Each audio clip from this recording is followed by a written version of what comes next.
ناظرین، اس وقت دنیا میں کرائسس تو ہم دیکھ رہے ہیں، مین میڈ کرائسس بھی دیکھ رہے ہیں، اور اب جو قدرتی آفات ہیں وہ بھی دیکھ رہے ہیں۔ پیسیفک جو اوشن ہے اس کی کوسٹل لائن کے اوپر جو ہے وہ سونامی تھریٹس بھی ہیں، وارننگز بھی جاری کی گئی ہیں، اور زلزلے بھی آ رہے ہیں۔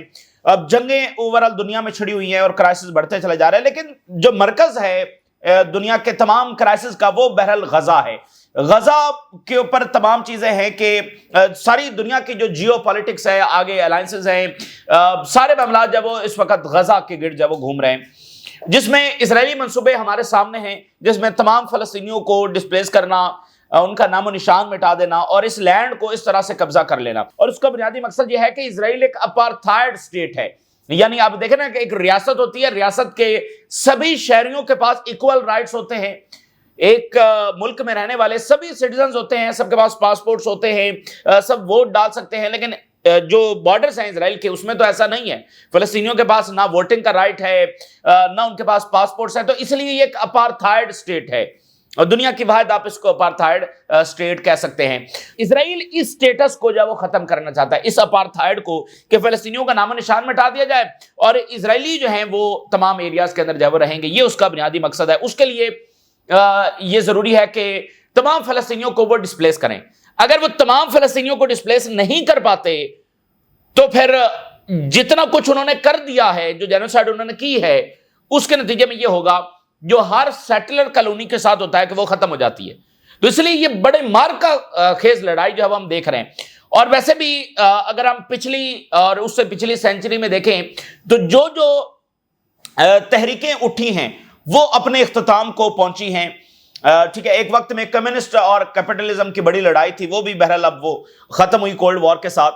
تو یہ جو زائنزم ہے، زائنزم کے اثرات ابھی تک دنیا دیکھ رہی ہے، تو اس سب کا جو خاتمہ ہے وہ زائنزم پر بھی ہوگا۔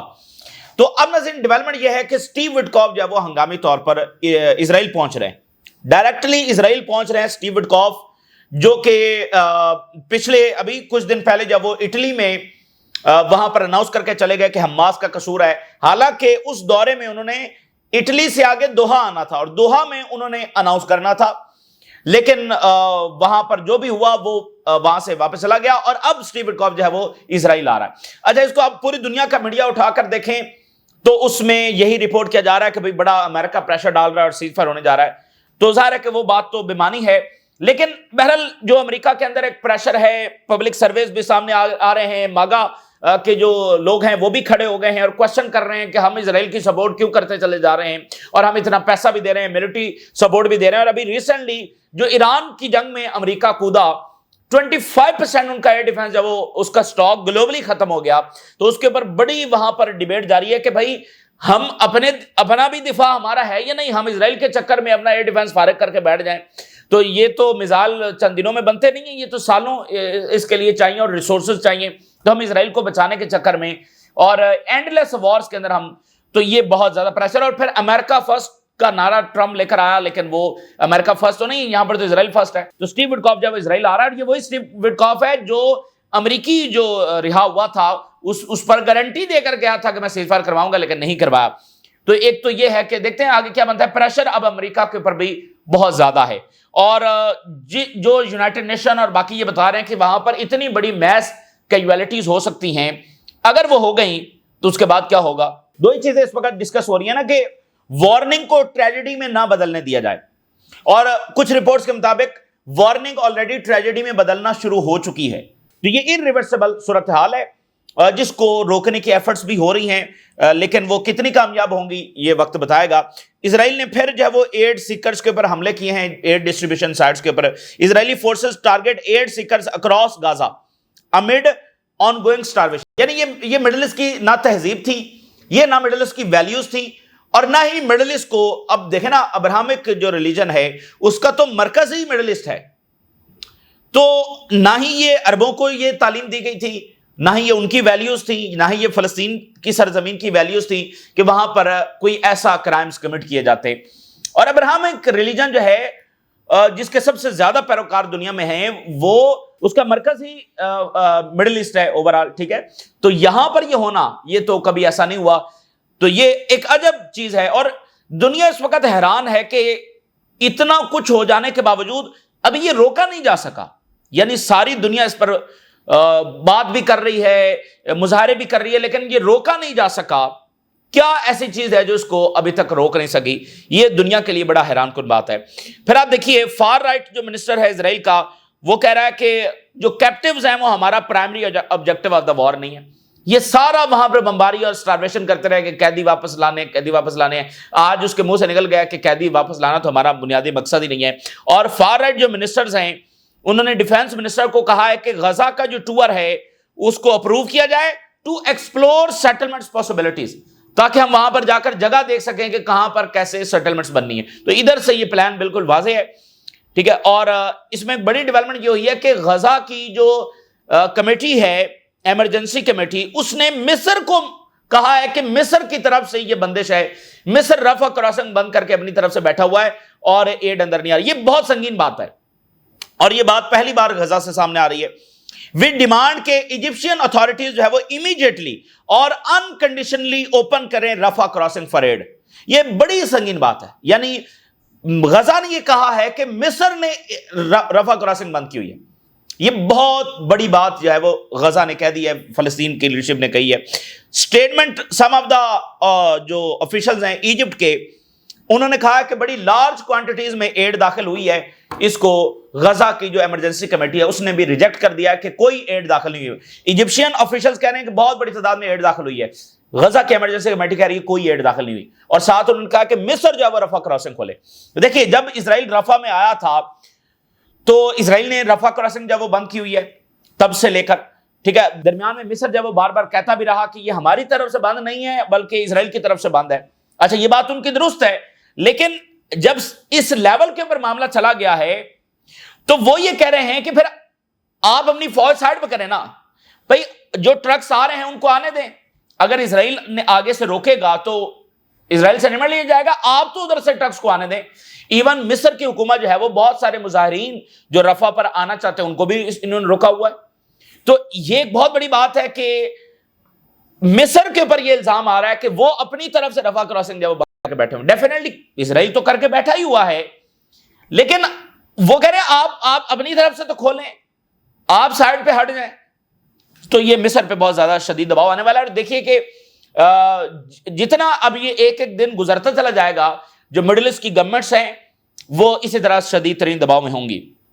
ایک نئی رپورٹ کے مطابق یورپی یونین نے نو majority in the European Union to suspend funding for Israeli start ups.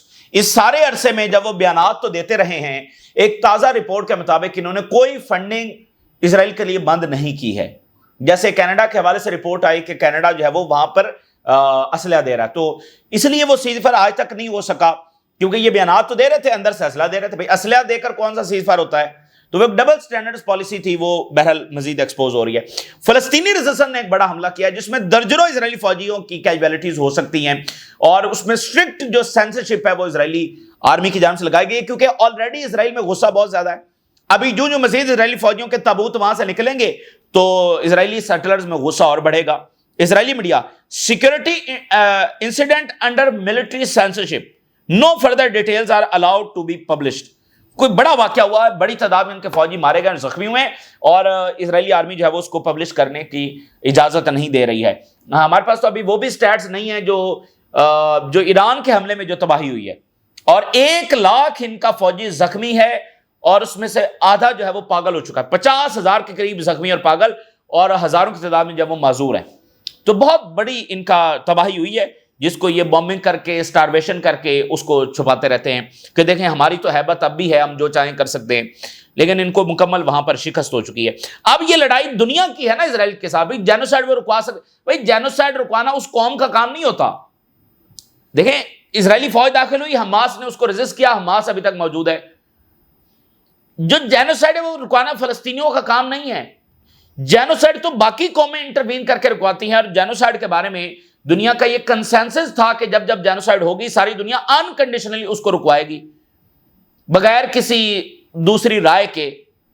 تو یہ تو اب لڑائی دنیا کی ہے نا اسرائیل کے ساتھ کہ دنیا جینوسائیڈ رکوا پاتی ہے یا نہیں رکوا پاتی۔ اسرائیل کی آرمی تو وہاں پر شکست کھا چکی ہے۔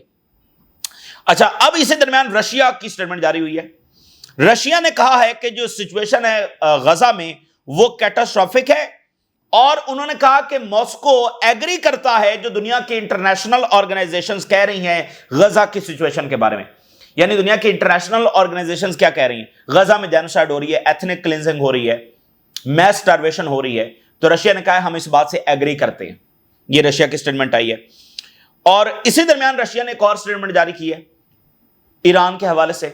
رشیا نے کہا ہے کہ یہ جو بار بار دوبارہ تھریٹس دیے جا رہے ہیں ایران پر حملہ کرنے کے، یہ ناقابل قبول ہے. ٹھیک ہے، اس کو ہم کسی طور پر جو قبول نہیں کریں گے. بار بار جو دوبارہ تھریٹس دیے جا رہے ہیں کہ ایران پر حملہ ہوگا، امریکہ بھی کہہ رہا ہے، ٹرمپ نے بھی کئی بار کہا، اسرائیل بھی کہہ چکا ہے، تو یہ ناقابل قبول ہے.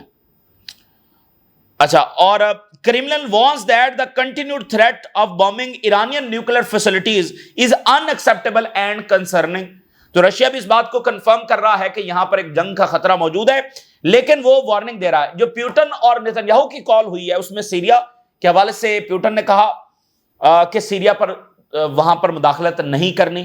ٹھیک ہے، اور ایران کے حوالے سے بھی پیوٹن نے کہا کہ ایران پر دوبارہ حملہ نہیں ہوگا، ڈپلومیٹکلی صورتحال کو حل کرنا ہے، دوبارہ حملہ ایران پر نہیں. اور غزہ کے حوالے سے بات ہوئی. غزہ کے حوالے سے زیادہ ڈیٹیلز نہیں ہے، لیکن غزہ کے حوالے سے بھی پیوٹن نے بات کی ہے. تو آج رشیا کا ایران پر، غزہ دونوں پر موقف جب سامنے آیا ہے. اور اسی درمیان رشیا نے کہا ہے کہ ایران، چائنا اور رشیا کی جو ٹرائلیٹرل میٹنگز ہیں وہ ہو رہی ہیں، اور ہم ایک ایگریمنٹ تک پہنچ جائیں گے ریگارڈنگ نیوکلر ایشو. اب یہ ایک اور امپورٹنٹ بات ہے کہ دیکھیے ایران نے نیوکلر ڈیل کی امریکہ سے اور یورپینز کے ساتھ. تو یہاں پر ایران کس کے ساتھ ڈیل کر رہا ہے؟ رشیا اور چائنا کے ساتھ. یعنی وہ اگر دیکھیں، یہ بالکل ایک الگ چیز ہے کہ یہاں پر اگر معاہدہ طے پا جاتا ہے کہ ایران کہتا ہے کہ بھئی ہم نیوکلر نہیں بنائیں گے جیسے وہ کہتا ہے، اور یہاں پر ایک اعلان کر دیتے ہیں رشیا اور چائنا کہ ہم گارنٹیز دے رہے ہیں اور معاہدہ ہمارا طے پا گیا ہے، تو پھر یہ کیسے حملہ کریں گے؟ ٹھیک ہے نا. یہ بالکل ایک الگ چیز ہے کہ پہلے آپ کو یورپینز اور امریکن سے منوانا پڑنا تھا، کہ ان کے ساتھ ڈیل کرنی پڑی کہ بھئی ہم نہیں بنائیں گے. اب رشیا اور امریکہ یعنی ایک الگ لیول کا پاور شو کر رہے ہیں نا کہ بھئی ہمارے ساتھ بات ہوگی تو بس بات ہو گئی، گارنٹی ہو گئی بس. تو رشیا اور چائنا اس میں فرنٹ لائن پر وہ یہ بات کر رہے ہیں کہ ہماری ٹرائلیٹرل جو ٹاکس ہیں وہ جاری ہیں. اچھا، اسی درمیان ایک اور بڑی ڈیولپمنٹ ہے. عراق میں پچھلے دنوں کچھ واقعات ہوئے. ایک تو آئل سائٹس کے اوپر حملہ ہو گیا، پھر بغداد کے اندر جو پاپولر موبلائزیشن فورس ہے، کتائب حزب اللہ ہے، ان کا عراقی سیکورٹی فورسز کے ساتھ جھڑپ بھی ہوئی، اس میں ہلاکتیں بھی ہوئیں، زخمی بھی ہوئے، بڑے عجب سے واقعات ہوئے. القدس فورس جو ایران کی ہے اس کے جو سربراہ ہیں ان کے بارے میں بتایا جا رہا ہے کہ وہ سیکرٹلی عراق کا انہوں نے دورہ کیا ہے، اور وہاں پر ڈفرنٹ گروپس کے ساتھ انہوں نے ملاقات کی ہے اور کہا ہے کہ یہاں پر کسی قسم کی کوئی گڑبڑ نہیں ہونی چاہیے. The main focus of Ismail Qani visit was on the necessity of maintaining unity of Shia movements on the eve of elections and preventing tensions. Iraq کا معاملہ بڑا امپورٹنٹ ہے، اور عراق میں الیکشنز ہونے جا رہے ہیں. ابھی 2-3 مہینوں کے اندر عراق میں الیکشنز ہونے جا رہے ہیں. وہاں پر یہ واقعات شروع ہو گئے ہیں، اور اسماعیل قانی جو ہے وہ انہوں نے وہاں کا دورہ کیا ہے کہ جو سٹیبلٹی ہے اس کو مینٹین رکھنا ہے. اچھا، اسی درمیان اگلے 48 گھنٹے اور بھی بڑی امپورٹنٹ ہونے والے ہیں، اور دوسرا بڑا جو مسئلہ ہے وہ ٹریڈ وار کا ہے. 1 اگست سے جو ٹیرف ہیں وہ امپوز ہونے والے ہیں. تجارتی جنگ جو ہے وہ بہت بڑا کردار ادا کرے گی اس گلوبل آرڈر کی لڑائی میں، اور ٹرمپ نے یورپی یونین کو ڈھیر کر دیا ہے، جاپان ڈھیر ہو چکا ہے. تو اب برکس نیشن جو ہے وہ نشانے پر ہیں. ابھی چائنا کے ساتھ کوئی بات طے نہیں ہوئی. چائنا وہ واحد ملک ہے جو ابھی تک ٹکر دے سکا ہے. اچھا، اب برازیل کے اوپر 50% ٹیرف لگنے جا رہے ہیں. انڈیا پر کچھ دیر پہلے ٹرمپ نے اناؤنس کیا 25% ٹیرف لگنے جا رہے ہیں. یعنی یہ وہ تمام نیشنز ہیں جو برکس کی فاؤنڈنگ نیشنز ہیں. 25% ٹیرف انڈیا کے اوپر، یعنی بہت بڑا اتحادیہ امریکہ کا. 50% ٹیرف جو ہے وہ برازیل کے اوپر. دنیا میں سب زیادہ ٹیرف لگے ہیں برازیل کے اوپر لگے ہیں، اور برازیل بہت بڑا سپورٹر فلسطین کا، برکس کا فاؤنڈنگ ممبر ہے. اور برازیل ہی میں انہوں نے اناؤنس کیا کہ جو ادر کرنسی ہے وہ اب ہم یوز کریں گے. تو دیکھیے، اگر یہ ممالک ڈھیر ہو جاتے ہیں، اگر ان کی اکانومی سروائیو نہیں کر پاتی تو امریکن آرڈر مضبوط ہوگا. لیکن اگر ان کی اکانومی سروائیو کر گئیں تو پھر امریکن امپائر کو بہت بڑا جھٹکا لگنے والا ہے. اور برازیل سے یہ اناؤنسمنٹ سامنے آ رہی ہے کہ ہم کسی صورت سرنڈر نہیں کریں گے. اچھا اب ناظرین، بے شک یورپی یونین کے ساتھ، جاپان کے ساتھ ڈیل تو ہو گئی امریکہ کی، لیکن جیسے انڈیا ہے، جیسے برازیل ہے، جیسے باقی مالک ہیں جن کے ساتھ ڈیل نہیں ہوئی اور ان کے پاس ٹیرف لگنے جا رہے ہیں، اس کا اثر بھی یورپی یونین پر ہوگا، اس کا اثر بھی باقی تمام دنیا پر ہوگا. کیوں؟ کیونکہ انڈیا کی جو چیزیں ہیں وہ ظاہر ہے کہ امریکہ میں اس طرح سے نہیں بک سکیں گی، تو وہ کس طرف ڈائیورٹ ہوں گی؟ یورپی یونین کی طرف ڈائیورٹ ہوں گی. برازیل کی چیزیں کس طرف ڈائیورٹ ہوں گی؟ ان کی پروڈکٹس امریکہ سے یورپی یونین مارکیٹ کی طرف، آسٹریلیا کی طرف، جاپان کی طرف، وہاں پر ڈائیورٹ ہوں گی. انڈیا جو ہے وہ ایگریکلچر کی جو پروڈکٹس ہیں وہ جاپان کو بیچنے کا ارادہ رکھتا ہے، لیکن جو جاپان اور امریکہ کی ڈیل ہوئی ہے اس میں ٹرمپ نے کہا ہے کہ نہیں، ایگریکلچر جو پروڈکٹس ہیں جس میں خاص کر رائس ہے وہ بھی جاپان جو امریکہ سے خریدے گا. اب آپ ذرا دیکھیں نا کہ بے شک ڈیلز ہو گئی ہیں، تجارتی جنگ ختم نہیں ہوئی ہے. انرجی یورپ خریدے گا امریکہ سے، مڈل ایسٹ کی مارکیٹ کیپچر کر لی ٹرمپ نے. جاپان رائس خریدے گا امریکہ سے، انڈیا رائس بیچنے جا رہا تھا جاپان کو. تو یہ ساری چیزیں کنیکٹڈ ہیں. تو اب دنیا کا ٹیسٹ یہ ہے کہ اگر وہ سروائیو کر جاتے ہیں، ایک تو بھونچال آنے والا ہے، یعنی 1 اگست سے بھونچال آنے والا ہے، اور یا تو سب سرنڈر کریں گے یا پھر ان کو فوری متبادل راستے، متبادل مارکیٹس اور پورا فائنینشل سسٹم جو لا کر کھڑا کرنا ہوگا. اور سرنڈر از نو آپشن. سرنڈر کر گئے تو پھر تو بالکل فارغ ہو گئے، ٹھیک ہے نا، سرنڈر کر گئے تو بالکل فارغ ہو گئے. تو اب یہ برکس کا سب سے بڑا چیلنج ہے، اگر وہ اس کو فیس کر گئے، جو کہ ظاہر مشکل تو ہے کیونکہ یہ آپ کی جو چیزیں ہیں وہ امریکن مارکیٹ میں جا کر نہیں بکیں گی، لیکن امریکہ کو سب تک جو ہے وہ ایکسیس ہوگی. یا تو پھر مثال کیا انڈیا بھی جواب میں ٹیرف لگائے گا. برازیل نے تو کہا ہے کہ ہم 50% جواب میں ٹیرف لگائیں گے. اب امریکہ کے اوپر کیا اثر ہوگا؟ وہاں پر بھی قیمتیں جو وہ بڑھنا شروع ہو گئی ہیں اور 1 اگست سے اور زیادہ بڑھ جائیں گی. ٹرمپ کہہ رہا ہے کہ 1 اگست سے ٹیرف امپوز کر دیے جائیں گے اور اس میں کوئی ڈیلے نہیں ہوگا. 25% جو ٹیرف ہیں وہ انڈیا کے اوپر لگیں گے. اور دیکھیے foreign policy, Trump tariff on Brazil spark diplomatic crisis. Brazil founding member اور بہت زبردست ملک ہے، اور اس کا اب براہ راست ایک جنگ امریکہ کے ساتھ شروع ہو چکی ہے. اچھا، برازیل میں بڑے مظاہرے ہو رہے ہیں اور برازیل کے صدر نے بھی اناؤنس کیا کہ ہم کسی صورت جو وہ سرنڈر نہیں کریں گے. برازیل جو ہے وہ اس وقت اس بات کو سمجھ رہا ہے کہ میجر اکنامک فال آؤٹ آنے والا ہے. 50% جو ٹیرف ہیں وہ برازیل کی ایکسپورٹس کے اوپر. دیکھیں نا، اگر وہ جاتے ہیں کہ ڈیل کرنے تو کیا ڈیل ہوگی؟ پھر سرنڈر کرنا ہے نا. جیسے یورپی یونین نے سرنڈر کیا، اتنی انویسٹمنٹس بھی امریکہ میں کرنی ہوں گی، ان سے پتہ نہیں کیا کیا چیزیں خریدنی بھی ہوں گی. پھر اس سب کے باوجود ٹیرف پھر بھی لگیں گے. آج 50% ہے تو 20% لگ جائیں گے. اور ٹرمپ نے جب یہ ٹیرف کا اناؤنس کیا تھا، اس نے کہا تھا، جو ایک اور اپوزیشن کا سیاسی رہنما ہے وہ جیل میں ہے، اس نے کہا تھا کہ اس کو نکالو، تو وہ شاید نکالو. تو اندرونی طور پر معاملات، یہ تو مداخلت ہے نا کہ بھئی اس کو نکالو، ٹھیک ہے نا، جیل سے نکالو. تو ایسا پاسبل تو نہیں تھا. تو ڈیل بھی سرنڈر ہی ہے، یعنی ٹیرف پھر بھی لگیں گے، انویسٹمنٹس بھی کرنی پڑیں گی، ان سے چیزیں خریدنی بھی پڑیں گی، ٹیرف پھر بھی ہوں گے. تو یہ تو سسٹینیبل نہیں ہے. اس لیے یورپ کی بھی چیخیں نکل رہی ہیں اور وہاں پر بھی یورپی یونین جو ہے نا وہ اس کی بنیادیں ہل رہی ہیں، کیونکہ یورپی یونین نے ڈیل کر لی ہے، ملک نیچے ایگری نہیں ہے. وہ کہاں سے اتنی بڑی انویسٹمنٹس لے کر آئیں گے؟ کہاں سے ان کی کمپنیز اتنا بڑا ٹیرف پے کریں گی؟ وہ سسٹینیبل نہیں ہے. تو یہ سب سے سخت ترین ٹیرف ہیں جو اینی کنٹری پر ٹرمپ کی جانب سے لگائے گئے ہیں. 50%، یہ دنیا میں جتنے بھی ٹیرف لگے ہیں سب سے زیادہ یہ ہے. اور اس سے جو سگنیفیکنٹلی یو ایس اور برازیل کے جو بائیلیٹرل ریلیشنز ہیں وہ بہت زیادہ ڈیمیج ہونے جا رہے ہیں. اور یہ جو 50% ٹیرف ہیں، اس کے بارے میں دلچسپ بات یہ ہے کہ برازیل کے ساتھ کوئی ٹریڈ گیپ نہیں ہے. یعنی ٹرمپ کی لاجک یہ ہے کہ ٹریڈ ڈیفیسٹ ہے، ہم آپ کو کم چیزیں بیچ رہے ہیں اور آپ ہمیں زیادہ چیزیں بیچ رہے ہیں، تو اس لیے جو ٹریڈ ڈیفیسٹ ہے اس کو بیلنس کرنے کے لیے میں یہ ٹیرف لگا رہا ہوں. برازیل کے معاملے جس میں سب زیادہ ٹیرف لگا گئے ہیں، برازیل میں تو امریکہ سرپلس میں ہے، یعنی امریکن پروڈکٹس زیادہ بک رہی ہیں برازیل میں، برازیل کی جو پروڈکٹس ہیں وہ امریکہ میں کم بک رہی ہیں. یعنی امریکہ کو آلریڈی وہ سرپلس کے اندر جا رہا ہے. اگر برازیل $20 بلین بیچ رہا ہے امریکہ میں، تو امریکہ جو ہے وہ $25 بلین بیچ رہا ہے برازیل میں، ٹھیک ہے نا. تو وہ تو آلریڈی زیادہ یعنی سرپلس کے اندر ہیں، ڈیفیسٹ میں نہیں ہے امریکہ برازیل کے معاملے میں. تو ان کے اوپر اتنے سخت ٹیرف. تو اس طرح یہ تو سرنڈر کروایا جا رہا ہے نا سب ممالک سے. تو اس لیے وہ کہہ رہے ہیں کہ ہم کسی صورت اس کو قبول نہیں کریں گے. اور اس کے نتیجے میں برازیل میں 1,00,000 نوکریاں جو ہے وہ خطرے میں پڑ گئی ہیں.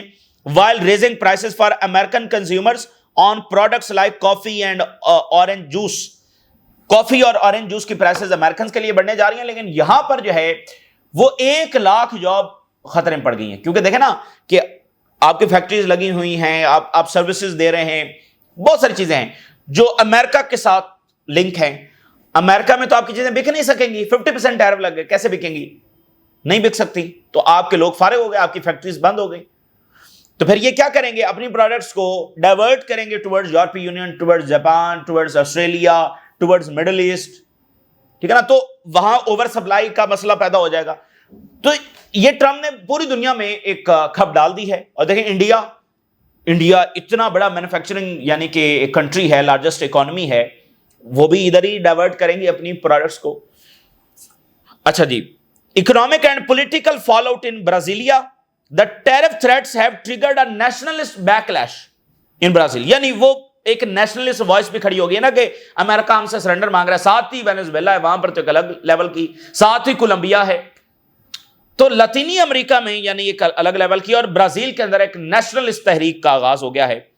اور پریزیڈنٹ کے ساتھ پوری یکجہتی کہ ہم جو ہے وہ سامنا کریں گے.